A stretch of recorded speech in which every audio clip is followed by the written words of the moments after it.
ఈ ఉడత అయితే చనిపోయింది.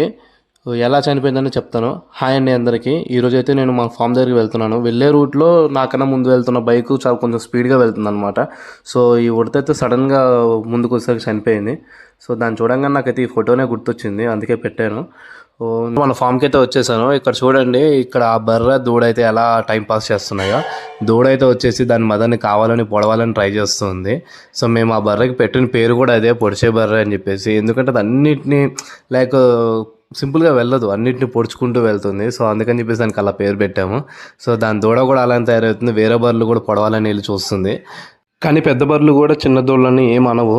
అవి కూడా వాటితోటి టైంపాసే చేస్తాయి. సో ఎలా అంటే ఇవి వచ్చి పొడవడానికి ట్రై చేసినా సరే అవి మెల్లగానే పొడుస్తాయి, పెద్దగా పొడిచి హామ్ చేసేలా చేయవు. సో యానిమల్స్కి కూడా తెలుసు అనమాట, చిన్నవేవి పెద్దవేవి అని చెప్పేసి. వాటికి ఎమోషన్స్ అండ్ ఫీలింగ్స్ అయితే ఉంటాయి. సో ఫైనల్గా ఈ దూడ అయితే చూడండి, దాని మదర్ దగ్గరికి లాస్ట్కి వచ్చేసి మళ్ళీ దాని మదర్తోనే టైంపాస్ చేస్తుంది.